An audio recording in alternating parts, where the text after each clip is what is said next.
é muito interessante para você observar de que o discipulado, o seguir a Cristo, não é a mesma coisa que seguir todo mundo ou as pessoas que você segue na internet. E o livro apresenta com bastante clareza o que é seguir a Cristo e quais são os custos disso. E Jesus deixou isso bem claro também. Esse outro aqui, eu já li bastante. Eu conheci ele há 8 anos atrás, esse livro é muito bom. E ele fala sobre como nós podemos ajudar pessoas a seguirem a Cristo e como a igreja pode trabalhar discipulado. Às vezes você tem uma igreja que não tem, talvez, um projeto de discipulado pessoal, até porque toda igreja tem discipulado. Se o pastor está pregando, ele está discipulando. Mas tem igreja que não tem projetos ou relações com discipulado em grupo, discipulado pessoal. Esse livro aqui, A Delícia Videira, é muito bom. Ele é prático, ele é didático, ele organiza sistematicamente a capacidade que você tem para chegar a fazer isso. Eu escolhi essa daqui também, na verdade até foi uma indicação do pessoal da livraria ali. Vai ter uma citação minha aqui no sermão sobre isso. Esse aqui é Luiz Berkoff com a sua sistemática, que tem, sei lá, quase 100 anos aí quase. E essa sistemática não perdeu, não. Ela, no teste do tempo, ela passou uma sistemática de um autor presbiteriano. Sistemática é um livro que, aplicado na teologia, tem como objetivo colocar cada coisa que você aprende em uma categoria.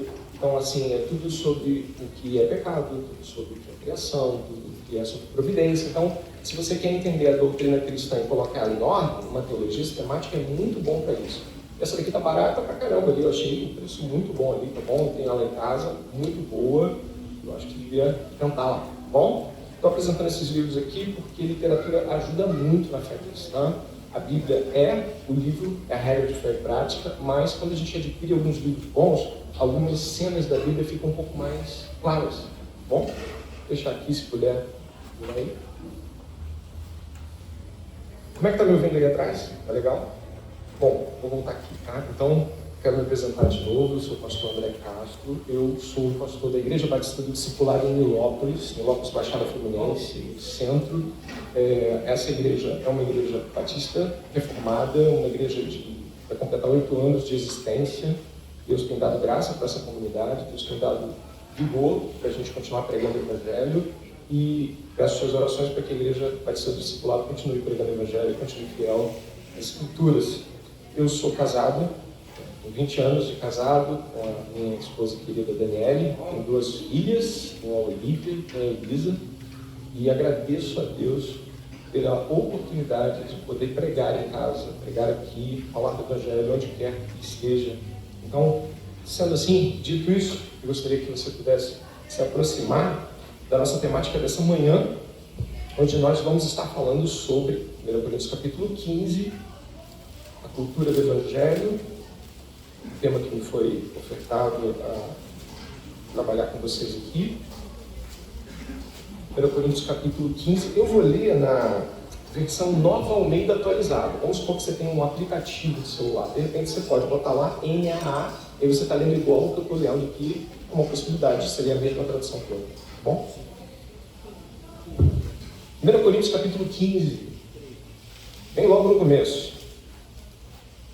Irmãos, venho lembrar-lhes o evangelho que anunciei a vocês, o qual vocês receberam e no qual continuam firmes. Por meio dele vocês também são salvos, se retiverem a palavra assim como a preguei a vocês, a menos que tenham crido em vão. Antes de tudo, entreguei a vocês o que também recebi, que Cristo morreu pelos nossos pecados, segundo as Escrituras, que foi sepultado e ressuscitou ao 3º dia, segundo as Escrituras, que apareceu a Cefas, e depois aos 12. Palavra de Deus para a nossa vida hoje. Incline em sua cabeça, vamos orar juntos. Pai, graças te damos por estarmos aqui. É misericórdia tua, podemos ouvir o Evangelho nessa manhã. Conduz o nosso pensamento, Senhor, de tal forma que possamos compreender as Escrituras e que elas sejam aplicadas ao nosso coração. Ensina-nos, em nome de Jesus, a não apenas ouvi-la, mas crê-la. Senhor, eu peço que para aqueles que já têm o Senhor no coração, essa palavra seja de ânimo. E para aqueles que não têm o Senhor Jesus Cristo, que seja um confronto e que haja salvação neste lugar, nessa manhã. Peço que a Tua palavra nos confronte a todos, nos renove a todos. Salve os que estão perdidos, renove aqueles que estão cansados pela jornada. Assim oramos em nome de Jesus. Amém. Estou sobrando um pouquinho, tem uma microfoniazinha no finalzinho. Se quiser tirar um pouquinho da altura, eu acho que diminui um pouquinho essa microfonia. Eu mandei um PDF, falei até para o Rádio, mandou para um grupo. Esse PDF que vai estar rolando aqui, ele também vai para o grupo que vocês estão inseridos. Então, de repente, você que está aí atrás não consegue ver por causa da luminosidade. Se quiser pegar o celular, você dá uma olhada. Só peço que não vá além de onde a gente está, porque senão você perde a noção de onde você está ouvindo a palavra de Deus. 1 Coríntios capítulo 15 é um trecho de um aspecto importante do que Paulo está conduzindo para a igreja de Corinto. A igreja de Corinto é uma igreja com problemas. E aí eu te pergunto, qual igreja não tem problemas? Mas parece que aprove a Deus que a igreja de Corinto recebesse 2 cartas, onde Paulo fala de um monte dos nossos problemas de igreja com a igreja de Corinto. E aqui no capítulo 15, ele levanta uma outra ótica, agora para falar estritamente do Evangelho. Então a Epístola de Corinto, ela trabalha um montão de problemas que a igreja tem, mas agora aqui, absolutamente, Paulo vai tratar do que é Evangelho, sabe? O núcleo central. Por isso, você que está aqui nessa manhã ouvindo essa pregação, ouça com bastante atenção, porque a gente vai estar falando daquilo que é a joia mais preciosa, o tesouro do cristianismo, o Evangelho, ok? Dentro disso, eu gostaria que você pudesse observar e manter, a minha Bíblia vai ficar aberta aqui, de repente a sua pode ficar também. O tema que foi dado para mim foi cultura do Evangelho, e aí eu penso com você que a palavra cultura, ela nos traz determinados tipos de imagem à mente, né? Vai pensando comigo para você poder começar a refletir sobre isso. Cultura pode ser cultura de planta, de bicho, por exemplo, cultivo de soja é cultura. Se você pensar no termo cultura do ponto de vista musical, também tem aplicabilidade. Cultura musical, um tipo é jazz, é rock, é soul, é cultura musical, também é possível usar esse termo. Cultura também envolve nação e folclore, língua. Aquela língua tem um tipo de uma pegada de cultura diferente, a gente fala um português diferente de Portugal. Então nós temos culturas diferentes em termos linguísticos. Cultura também pode ser comida. Sabe, comida típica também pode ser classificada como um tipo de cultura, ou seja, algo que é processualmente instrumentalizado por pessoas de tal forma que floresce, que se estrutura e tal. Então, cultura é algo que a gente não está longe de entender. Cultura, mais ou menos, todo mundo está teia. Mas a pergunta que eu te faço é se existe algo que é diretamente uma cultura do Evangelho, sabe? Porque se o Evangelho é tão central assim, será que existe algo como uma cultura do Evangelho? Aí você pode falar assim, tem sim, tem a nossa música, sabe? Tem música evangélica, então música evangélica é cultura do Evangelho. Bom, eu fico um pouco preocupado, talvez, de pensar contigo, se for música, cultura do Evangelho, porque até a própria música que a gente canta é diferente da que os irmãos cantavam há 200, 300 anos atrás. Se existe uma cultura do Evangelho, ela tem que permanecer, porque o Evangelho é eterno. Não, os nossos prédios históricos, sabe? Tem igrejas, prédios de igrejas que são históricos, são culturalmente históricos. Se você for a Minas Gerais, eu, por exemplo, eu sou professor de história também, então eu já fui a Minas Gerais para ver aquelas cidades bonitas, com aquelas igrejas cobertas de ouro e tal. Aquilo é cultura, sim, mas será que aquilo é cultura do Evangelho? Nossos jargões, varão, varoa, será que é isso que é culturalmente o Evangelho? Bom, se existe algo que o Evangelho pode produzir enquanto um tipo de cultura, não pode ser algo que não parta das Escrituras. Porque se é do Evangelho, vem da Bíblia. E se é da Bíblia, obviamente, precisa estar lá bem na nossa cara de que aquilo é, de fato, algo que Deus está mostrando que deve continuar, como um tipo de cultivo. E aí eu quero que você, mais uma vez, fixe seus olhos no 1 Coríntios, né? A gente ainda está nesse movimento de observação. 1 Coríntios capítulo 15, Paulo vai falar, irmãos, venho lembrar-lhes, é só você ver o comecinho do versículo 1, venho lembrar-lhes o Evangelho que anunciei a vocês, o qual vocês receberam, no qual continuam firmes. Paulo então está falando de algo que já falou, ele está lembrando algo que já foi dito. Então não é nada novo, não é algo diferente. Ele continua, por meio dele vocês também são salvos, Aí ele faz um condicional, olha para a escritura, se retiverem a palavra assim como tal preguei, a menos que tenham crido em vão. Paulo faz um condicional, se a palavra ficou lá, é porque as coisas estão em ordem. E agora sim, onde a gente vai fixar os olhos. Antes de tudo, entreguei a vocês o que também recebi, que Cristo morreu pelos nossos pecados, segundo as Escrituras, e que foi sepultado e ressuscitou ao terceiro dia, segundo as Escrituras, e apareceu a Cefas, Pedro, e depois aos 12. O que a gente encontra aqui de tão especial, que poderia ser um indício de que existe algo como uma cultura do Evangelho? Está ali no verso de número 3, dá uma olhada. Antes de tudo, entreguei.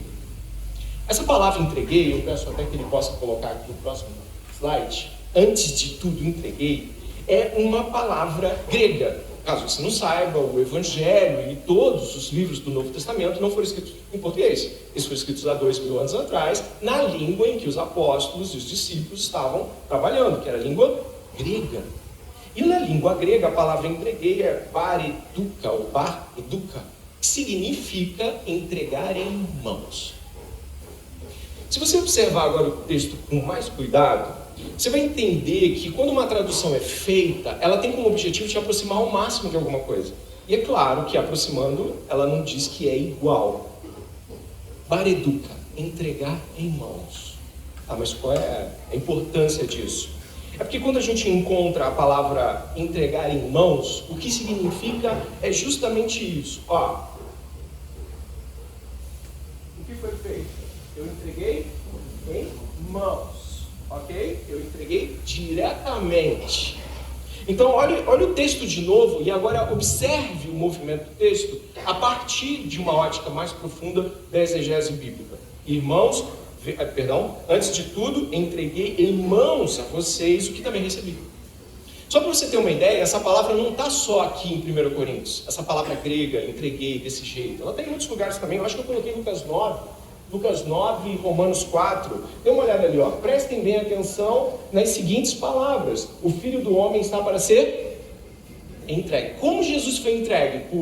Por internet, por correspondência? Não, ele foi entregue como? Você lembra de como ele foi capturado? Pegaram ele e entregaram mãos. Jesus foi entregue para educar. Aqui embaixo, nosso Senhor, Romanos 4, nosso Senhor, o qual foi entregue por causa das nossas transgressões. Como Jesus foi entregue por Deus? À distância? Não. O próprio Deus, em mãos, nos entrega Jesus. Portanto, a expressão entregue, ela é profunda para um cristão. E é claro, a gente ainda não tocou no termo cultura aqui. Mas entenda, quando nós estamos falando de 1 Coríntios 15, de Jesus ser entregue por nós, a palavra diz, entregue em mãos, entregue pessoalmente, entregue assim, ó, um olhando para o outro. Ainda dentro dessa realidade, e eu peço que você vá se aprofundando, eu e você precisamos entender que quando as Escrituras apontam para realidades assim, elas querem nos conduzir a algo um pouquinho maior e cada vez mais intenso. E aí eu quero, em 3 pontos, dividir com vocês essa exposição bíblica em 1 Coríntios a partir dessa compreensão. E a primeira delas é que o que ele entregou em mãos? Você sabe o que Paulo entregou em mãos? Tenta aí.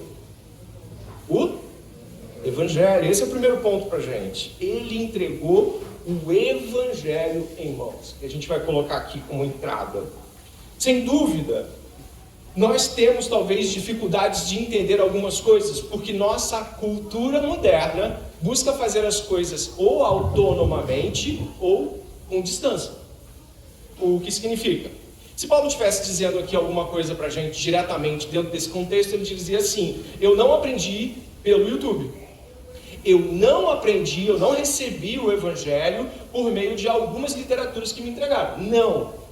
Aquilo que eu recebi diretamente em mãos, eu peguei e entreguei para vocês, irmãos.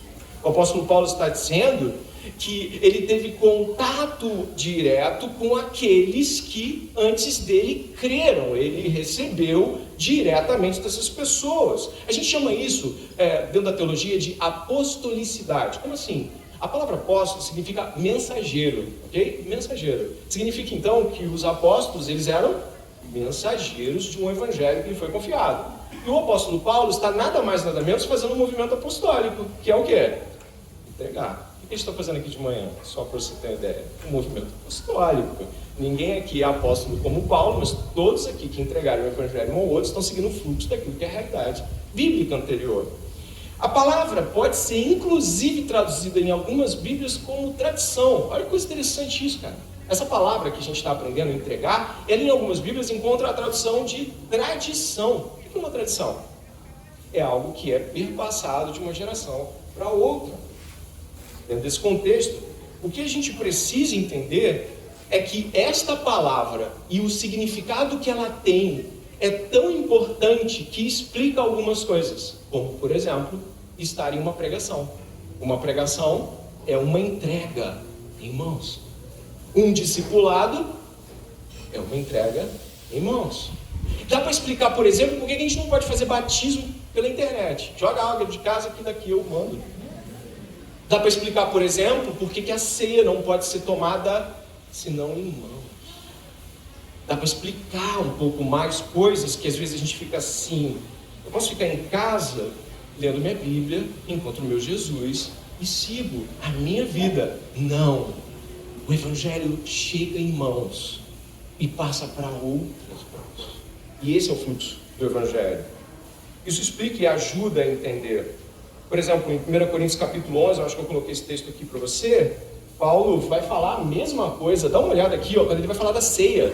A ceia do Senhor, olha só. Porque eu recebi do Senhor o que também lhes entreguei. Aí a palavra de novo. Que o Senhor Jesus, na noite que foi traído, pegou um pão, tendo dado graças, o partiu e disse: isto é meu corpo, que é dado por vocês, façam isso em memória de mim. O que ele está entregando? O que foi entregue a ele. É o mesmo movimento. Então esse é o primeiro ponto, que só está tateando, mas já dá uma luz para a gente. Será que existe uma cultura dentro do Evangelho? Sim. Talvez a cultura mais antiga que você possa ter, e certamente aqui prevalece sobre todas, é que o Evangelho é um Evangelho entregue em mãos. E essa cultura perpassa geração até geração a chegarmos até nós. Então, uma cultura do Evangelho é uma cultura que entrega o Evangelho pessoalmente. Mas, é claro que você deve e pode fazer perguntas, né? Por que o Evangelho, esse é o segundo ponto, por que o Evangelho precisa ser entregue em mãos? Talvez você insista ainda, mas tudo bem, eu já entendi que isso é tipo uma cultura evangélica tradicionalíssima. Paulo está citando, mas o que isso precisa ser assim? Isso é importante também de entender. Então esse é o segundo ponto. Por que o Evangelho precisa ser entregue em mãos? Eu vou mandar uma frase aqui, e eu peço que você preste atenção, a frase de um teólogo que eu gosto muito, teólogo protestante chamado Kevin Van Hooser. E aí eu não sei se você consegue ler de onde você está, mas se você conseguir, você lê comigo em voz alta. Pode ser assim? Vamos lá. O Evangelho é a autocomunicação graciosa de Deus por meio do seu Filho, por poder do Espírito. Para, porque a frase é densa e carece de meditação. O Evangelho é a autocomunicação graciosa de Deus. Está indo? Foi. Autocomunicação significa não apenas uma comunicação qualquer. Vou dar um exemplo. Chega alguém aqui, entra aqui até a frente, pede licença no final, depois da pregação, e fala assim: o almoço está pronto. E aí, de repente, você fala: poxa, obrigado por você ter avisado, obrigado por ter feito. A pessoa diz: eu não fiz o almoço. Ah, mas que bom que você vai comer com a gente. Também não vou comer. Não fez o almoço, não vai comer, mas entregou o quê? Uma mensagem que não está conectada necessariamente com o que ela fez. Ou seja, quando nós estamos falando de que o Evangelho é uma autocomunicação de Deus, Deus não tinha uma mensagem e saiu. Deus não fez assim. Jesus foi até lá e falou o seguinte para eles: olha, tomem, Lucas 9, 23, tomem a cruz de vocês e sigam. E depois ele foi para a capitaria. Não, porque não era apenas uma mensagem. Era uma mensagem que comunicava a ele. Ele e a mensagem. estão unidos. O Evangelho, portanto, ele não é Deus mandando um recado para você. Deus tem uma coisa para te dizer. Não, o Evangelho é Deus falando de Deus por meio de Deus. Ou seja, o Evangelho, ele não é uma mensagem onde eu e você, quando ouvimos falar de justiça, de bondade e perdão apenas. Não, Deus é justiça, Deus é bondade, Deus é perdão, Deus é amor, Deus é ira santa contra o pecado. Deus é sua própria mensagem. Deus não está na cruz do Calvário em Cristo Jesus dando-nos um recado, mas vivendo a cruz. Jesus não diz: pegue a cruz e siga. Depois que você morrer, você crendo vai ressuscitar. Não. Ele diz: pega a cruz e siga. Se crê em mim, ainda que morra, viverá. E o que ele faz? Pega a cruz e segue. Morre e ressuscita. Ele é a mensagem. O Evangelho, portanto, não apenas comunica dizeres, comunica a si mesmo. Mas qual é a implicação disso? Porque, afinal de contas, eu estou aqui para entender como isso pode se relacionar comigo.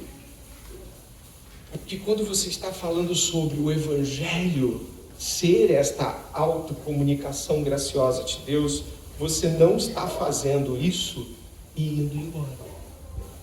Você não pode falar do Evangelho sem sê-lo. Você não pode, porque quando você vê alguém falando do Evangelho e cometendo atrocidades, você estranha, e aí você entende o que você estranha. Porque eu não posso falar do Evangelho e ele não está aqui.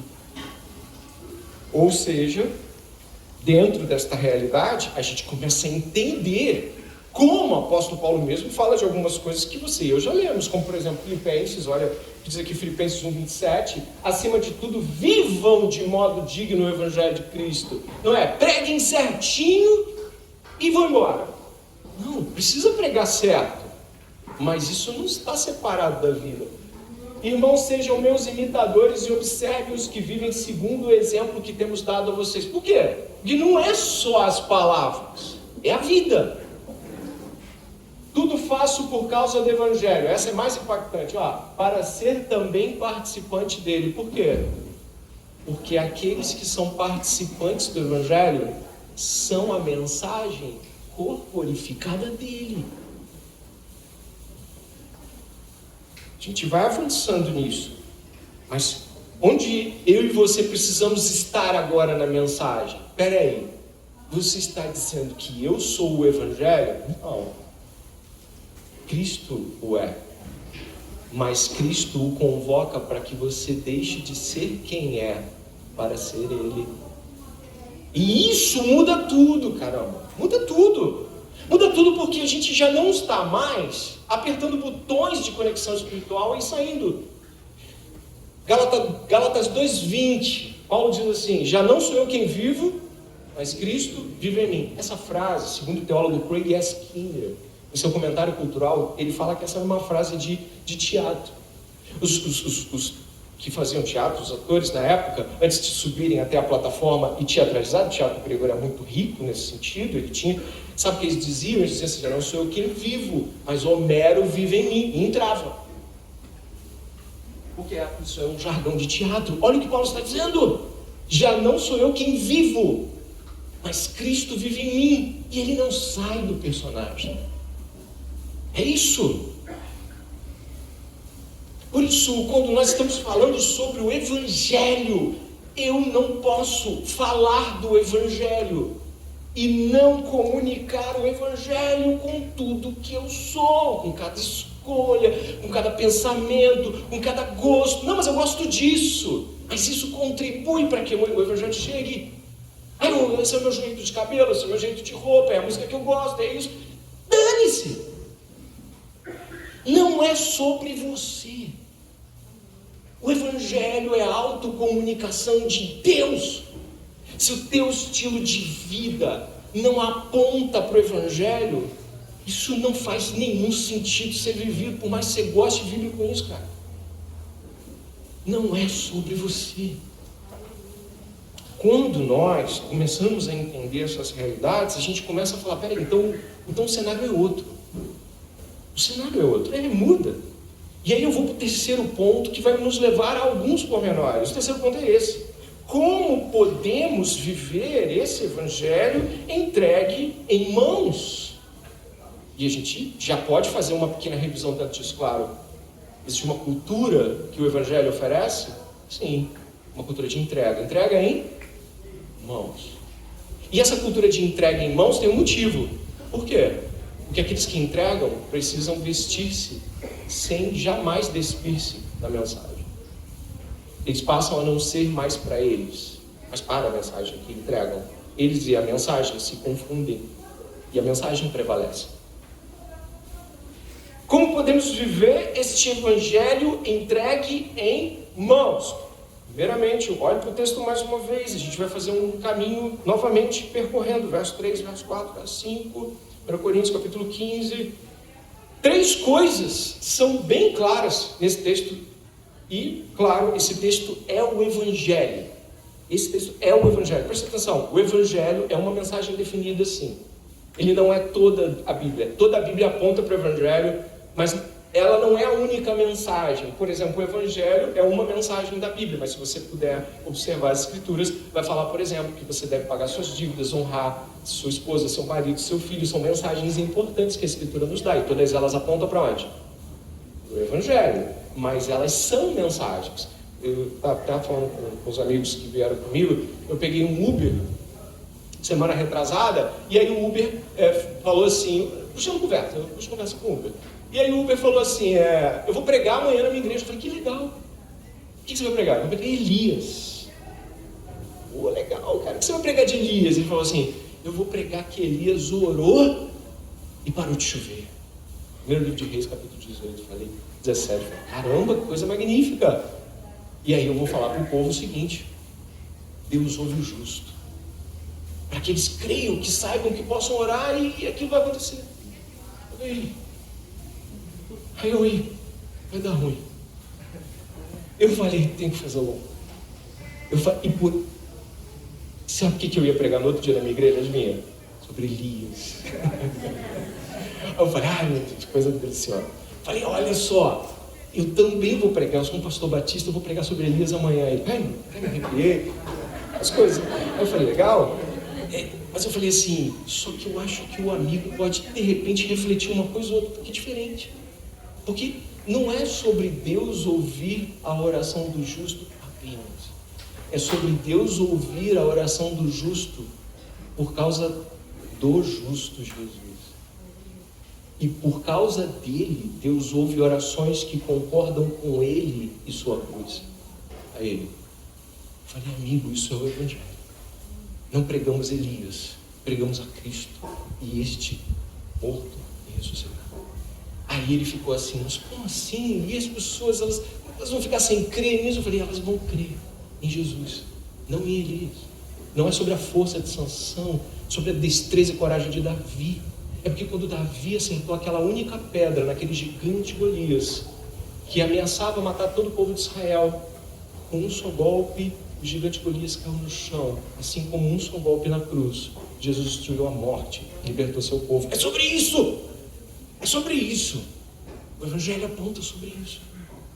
Então, quando nós estamos aqui, nesse momento, a pregação não vai ser longa, por isso, pegue-se algo que o Senhor está te dando nesses próximos 10 minutos, 15 no máximo. Quando estamos falando sobre o evangelho, aqueles que pregam o evangelho, vivem o evangelho que pregam, mesmo quando não estão pregando com as palavras. Estão vivendo e corporificando o evangelho. E nós precisamos entender essa realidade de um modo extremamente importante. Sabe o que acontece muitas vezes, não poucas, é que nós não entendemos e acabamos fazendo essas divisões. Eu costumo pregar para as pessoas, sim, mas o que como toda a sua vida diz respeito a isso? Mas como assim? Eu tenho minhas coisas e tal, cada um chega, né? Faculdade, trabalhar e tal, é isso aí, pessoal da escola naval, a gente sabe. gente vai viver nossas vidas. Não é sobre isso. Sua vida precisa comunicar o Evangelho em cada prova que tu faz, em cada não ou sim que Deus te dá, em cada momento que você está ouvindo uma pregação como essa, você já está analisando onde os seus gostos prevalecem sobre a vontade de Deus e está mortificando eles. Esta é a realidade sobre ser cristão.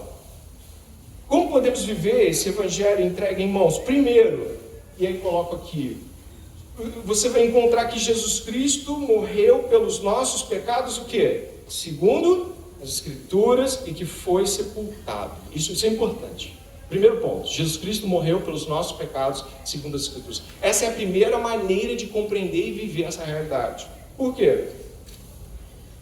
Preste atenção.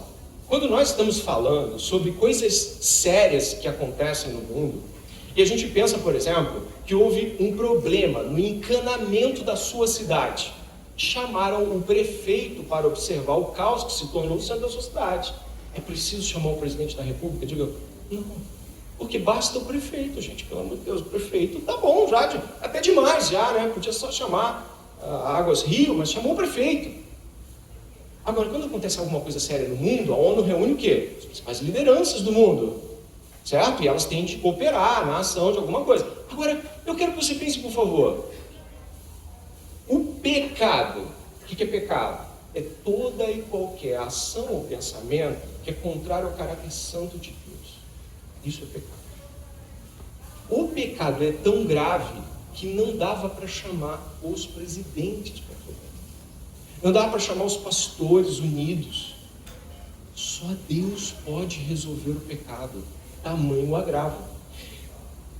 Cantamos aqui, nós não podemos saber o preço que foi pago. Sim, mas nós podemos compreender a gravidade por meio de quem decidiu pagar. Por isso, pensar no pecado e pensar que o próprio Deus precisou tomar uma ação contra ele, indica que talvez estejamos tateando o pecado como algo muito simples. Ah, mentiu. Olha lá, Jesus na cruz, Filho de Deus. Mentir, pensar coisas erradas, lascívia, murmuração, ódio, não perdão, egoísmo, vida centrada em si mesmo. E ele está falando assim, não, a gente vai vencendo, a gente vai batalhando. Você fala disso como se a gente estivesse falando do encanamento que explodiu da cidade. A gente vai trabalhar nisso aí. Não é trabalhar nisso aí, isso é muito grave. Então, quando estamos vendo que Jesus Cristo morreu pelos nossos pecados, nós compreendemos essa realidade grave, que o pecado, ele é intenso, de tal forma que só Deus poderia resolver. Eu falei um pouquinho aqui, a pedido na oficininha que fez parte, mas eu reitero, mesmo para aqueles que ouviram a oportunidade que eu tive aqui, por que é tão grave? Porque o pecado, ele é um tipo de ofensa e rebeldia contra o Criador de todas as coisas. Esse Criador, ele tem um caráter santo, ele é puro e bondoso, de uma maneira que você nunca conheceu ninguém assim. Só ele é assim. E ele criou o homem para refletir isso em todos os lugares que o homem fosse. A imagem de Deus está no homem. E, portanto, quando o homem sai por aí, refletindo a imagem de Deus corrompida, cabe a Deus pôr um fim nisso.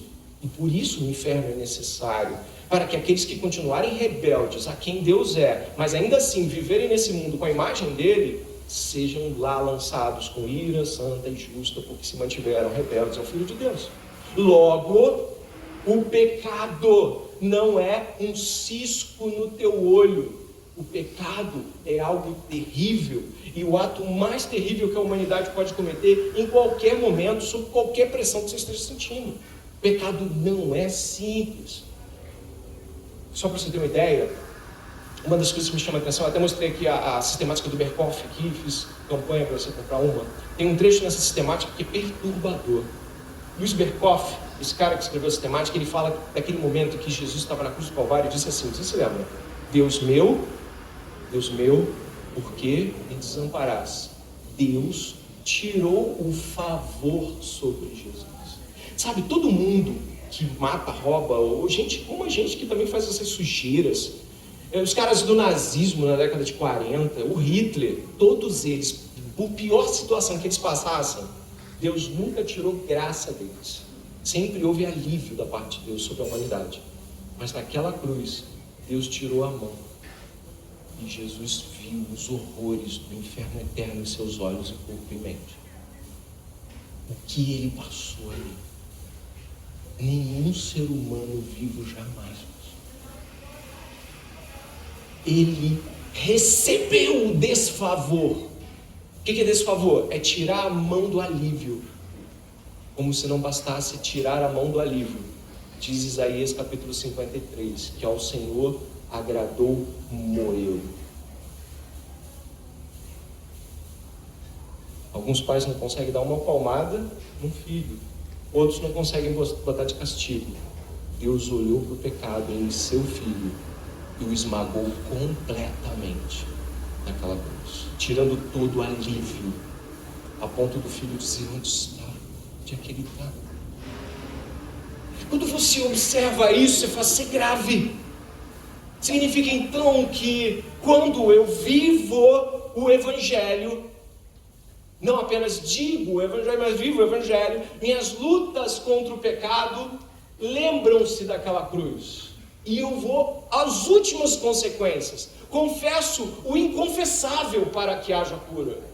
Me liberto de qualquer amarra e tentativa de não pedir ajuda, porque eu lembro do madeiro e do desfavor completo de Deus. Então eu não. Olha o que ele fez.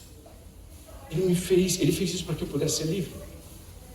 Então a luta contra o pecado, ela não é uma luta fácil, ela não é uma luta pequena, e ela precisa levar você ao sepultamento, porque é isso que está escrito aqui. Jesus Cristo morreu pelos nossos pecados segundo a Escritura e foi sepultado. O que viram depois que ele morreu? Conduzido até o sepulcro e lá fechado com pedra. Foi isso? Mas qual o significado disso para mim? As pessoas precisam me ver mortificando a carne. Isso é um testemunho do Evangelho. Os nãos precisam ficar claros contra o pecado. Não é algo sigiloso. Preste atenção, a crucificação não foi em sigilo, foi exposta. É preciso que tua mortificação e o sepultamento do seu ego, das suas buscas egoísticas, elas sejam vistas e testemunhadas, para que as pessoas digam: glória a Deus, olha o que está fazendo, olha o que Deus está fazendo naquele cara, olha o que Deus está fazendo nela. Então, existe uma necessidade de que nossas lutas sejam expostas, para que outros possam ver como Deus está trabalhando nossas vidas. E isso só se for entregue em mãos. Em casa ninguém vai ver isso. Dentro dessa realidade, Jesus Cristo então nos mostra que morreu e foi sepultado diante dos olhos dos outros, porque é necessário que seja feito desta maneira. Segundo, a morte expiatória de Jesus e também sua ressurreição foi segundo as Escrituras. Você leu isso aí? Segundo as Escrituras, você leu isso? Ah, mas como assim? O que é isso? Isso significa que Jesus não chegou e falou assim: vou inovar, pai, eu tive uma ideia de como salvar os homens. Jesus seguiu o roteiro que as Escrituras do Velho Testamento apontavam para ele. Tinha que entrar no jumentinho, está lá em Miqueias. Ele tinha que ficar 3 dias no ventre da morte, como Jonas ficou 3 dias e 3 noites no ventre do peixe.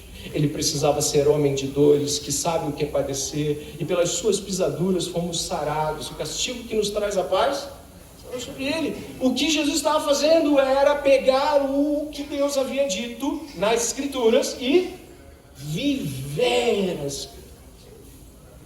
Então Jesus não inventa uma ideia de salvação.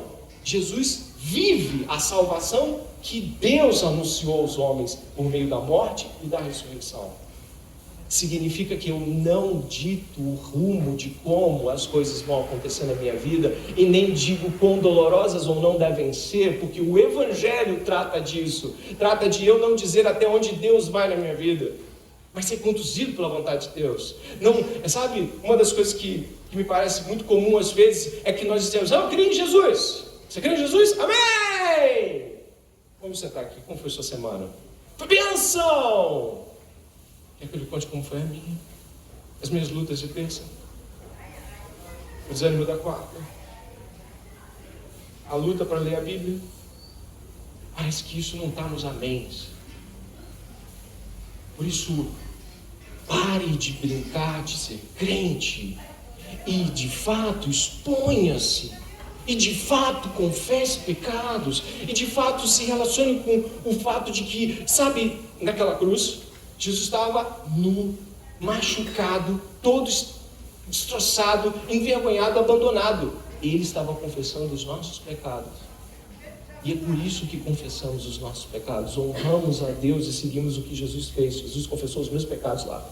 E eu não posso não confessá-los por você. Eu não tenho esse direito.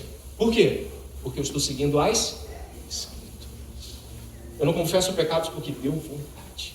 Eu confesso pecados porque Jesus confessou os meus pecados. E eu faço como Ele. Porque isso é viver o Evangelho. Estamos quase acabando. A morte expiatória de Jesus, ou seja, a morte que pega o nosso pecado e lança-o fora, expiar, lançar para fora, substituir e lançar para fora, reflete todas as coisas que o Velho Testamento disse lá em Moisés, quando um bode era lançado fora do arraial, expiando os pecados. O bode expiatório era lançado no deserto, um outro era sacrificado, um cordeiro, e o sangue era aspergido, porque Jesus aspergiu o sangue como cordeiro imolado e foi pregado fora da cidade como bode expiatório, porque ele seguiu as Escrituras. É isso, sobre isso. Não é sobre você, não é sobre o seu esquema, não é o que você recebeu numa iluminação pessoal, é sobre as Escrituras. É sobre isso. Então, segundo a morte de Jesus, a morte expiatória de Jesus nos serve de compreensão para o fato de que nós seguimos as Escrituras e precisamos fazer de acordo com elas. 3.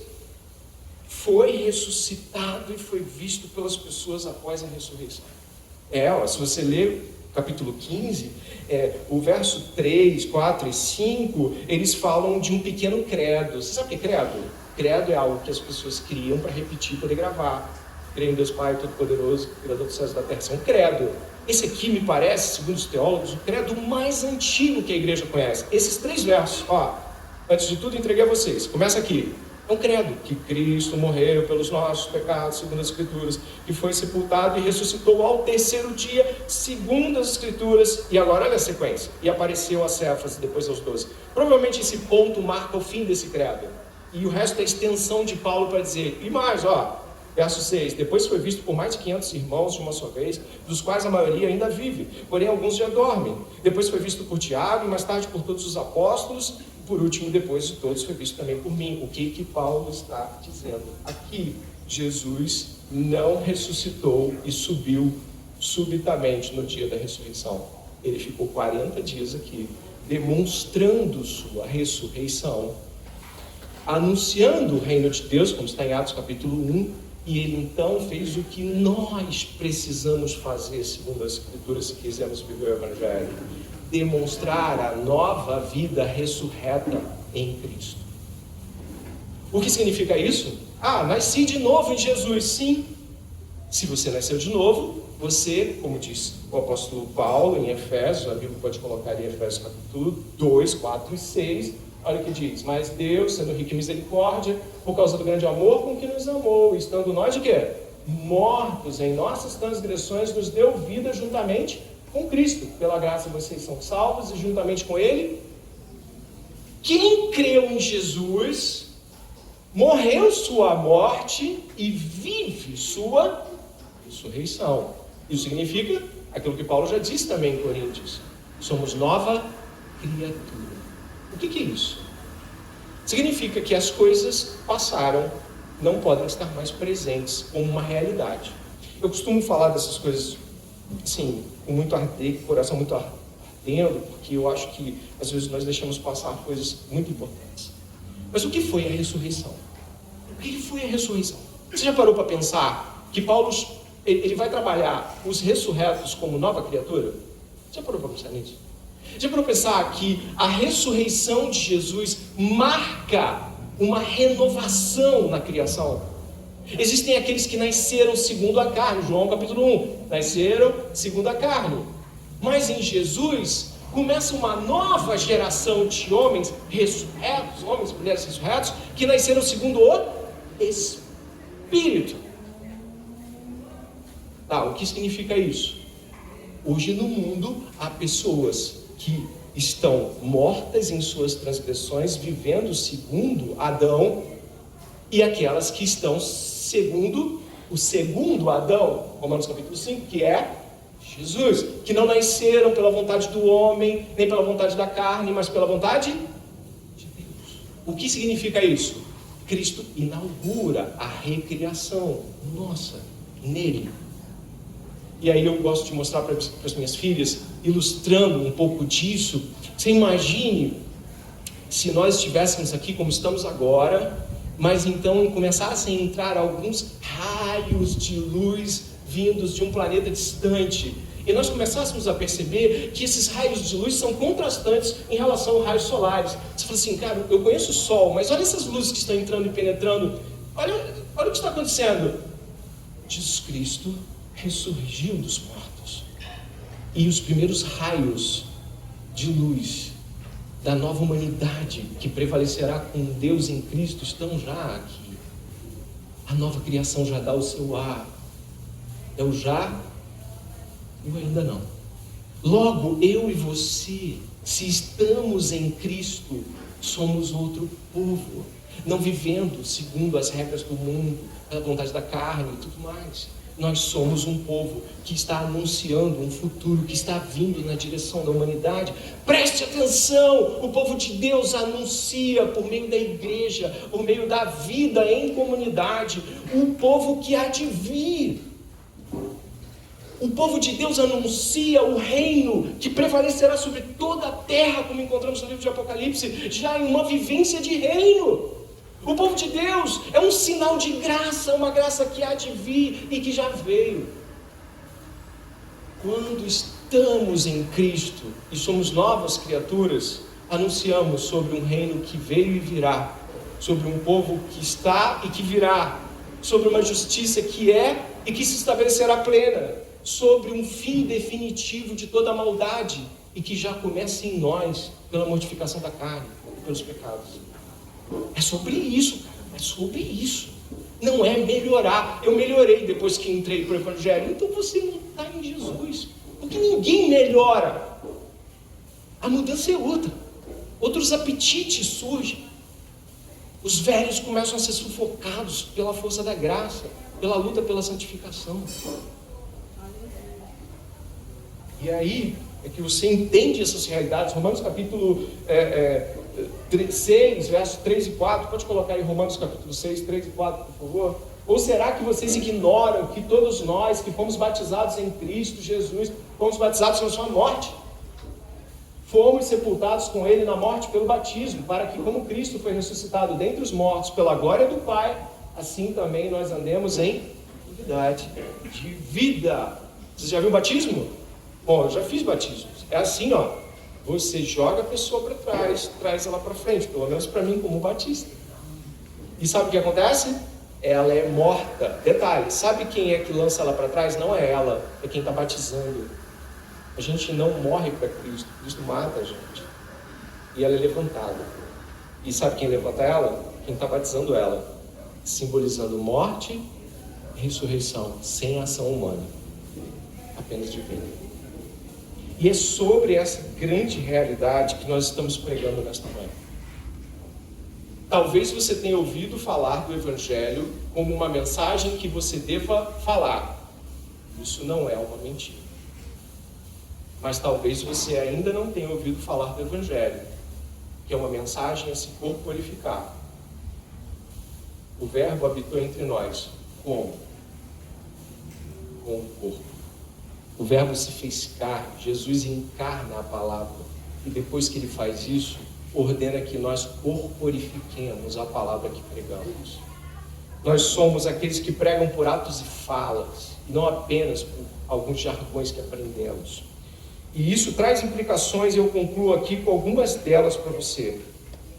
Existe uma cultura cristã? Será que existe uma cultura cristã?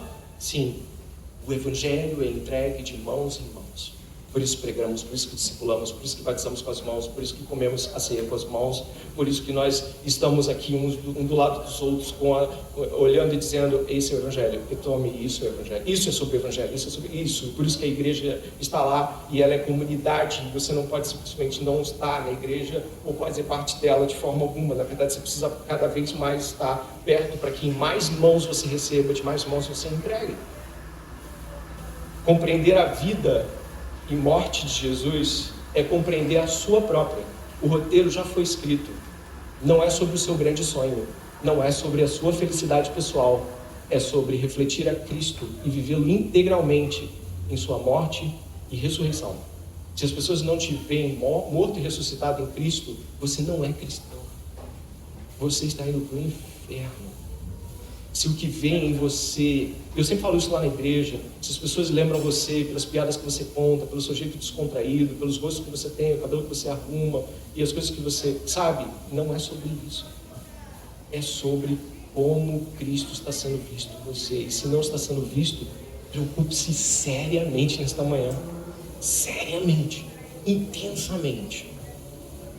Antes de orar por você, eu gostaria muito de que você que ouviu a mensagem do Evangelho, talvez pela primeira vez, considere de que você pode clamar nesta manhã, e se de fato você creu no Evangelho, o Senhor o salva.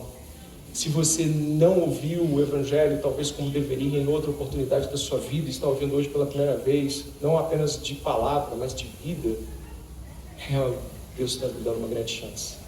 Se você é cristão, mas está amortecido, fazendo dicotomia com a vida, batendo cartão na igreja no domingo, você está precisando que o Evangelho tome sua vida por completo.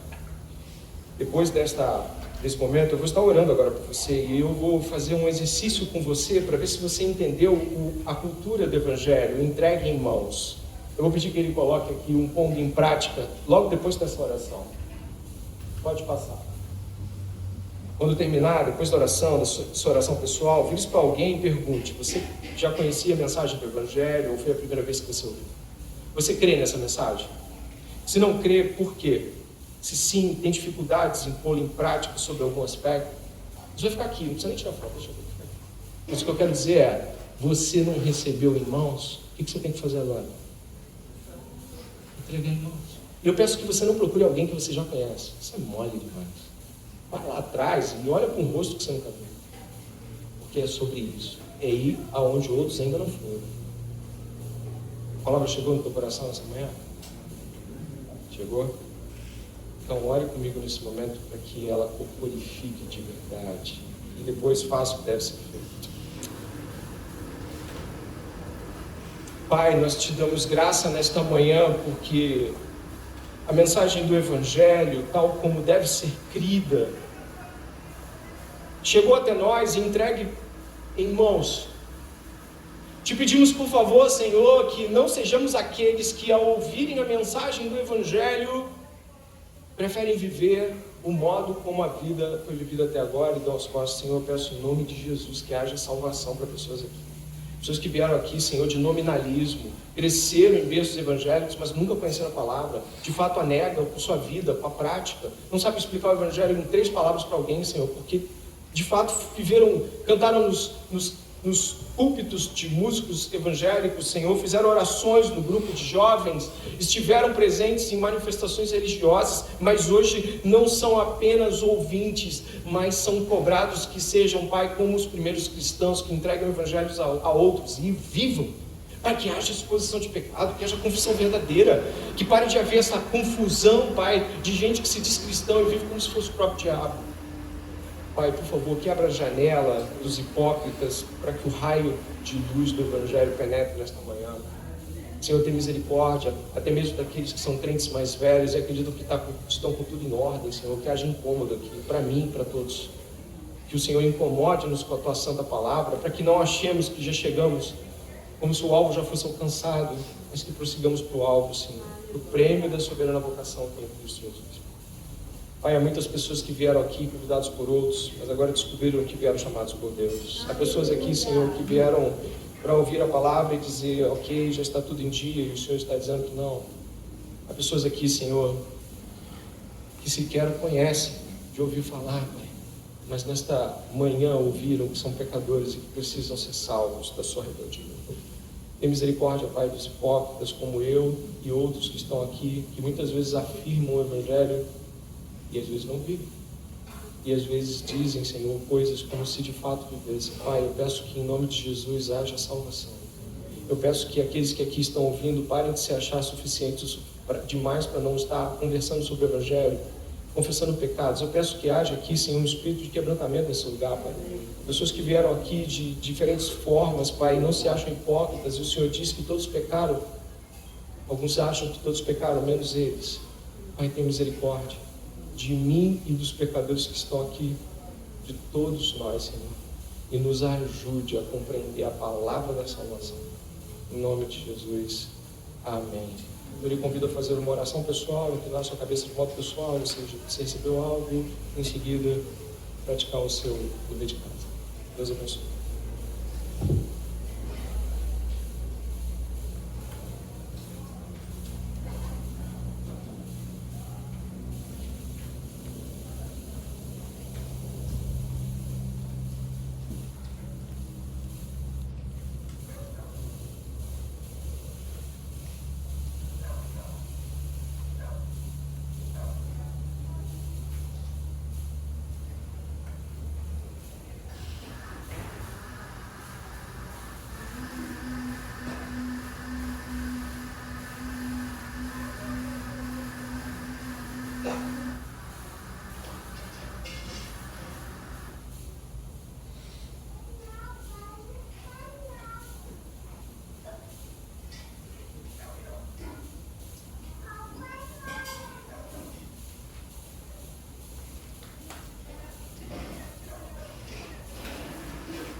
Amém, louvado seja o nome do Senhor. Pastor?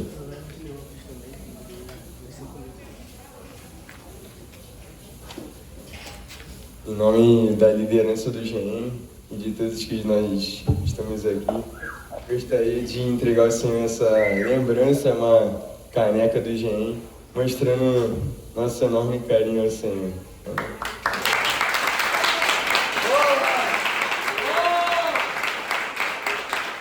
Bom, pastor, antes, gostaria... Pode vir aqui, por favor. Gostaria que todos estendessem suas mãos aqui para a gente poder abençoar a vida dele. Amém? Se levantem, por favor.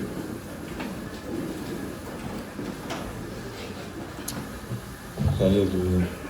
Senhor, louvado seja seu nome por mais esse culto, Pai. Que não tenha sido só mais uma mensagem, mas de fato aquilo que o Senhor queria falar conosco através do pastor André, Pai. Senhor, em nome de Jesus, eu tenho certeza que o Senhor falou conosco aqui nessa manhã, tocou em nossos corações, Pai. Em nome de Jesus, que, Pai, nós possamos refletir nessa mensagem e, de fato, como foi falado aqui, Senhor, que nós possamos refletir a Tua glória através das nossas vidas. Que, Senhor, nós possamos exalar quem o Senhor é, que quando as pessoas possam nos ver, quando as pessoas ao nosso redor possam conviver com a gente, que possam enxergar que há algo diferente em nós, que é o brilho do Teu Espírito Santo. Senhor, que seja na escola naval, que seja na faculdade, que seja no trabalho, nós venhamos impactar vidas, levar o Teu reino, Pai. Não também falando, Pai, mas que o nosso estilo de vida possa mostrar quem o Senhor é, Pai. Em nome de Jesus também, Senhor, quero Te entregar o pastor André, Pai, que foi bênção nas nossas vidas nessa manhã. Que o Senhor possa abençoar a vida dele, abençoar a família dele, Senhor. Senhor, que o Senhor possa direcionar os seus passos, que o Senhor possa tomar todas as preocupações que ele possa estar tendo e, de fato, cuidar dele, que ele possa, Senhor, ter a certeza no coração dele que ele nunca está sozinho, porque, Pai, todos nós estamos sujeitos às dificuldades, então que o Senhor possa sustentar o seu filho, cuidar do seu filho, independente do momento, Pai, em nome do Senhor Jesus, que o Senhor possa continuar abençoando e sustentando o ministério dele, que ele seja bênção na vida de muitas outras pessoas, Senhor, em nome do Senhor Jesus. Amém. Agora sim, quem diz amém...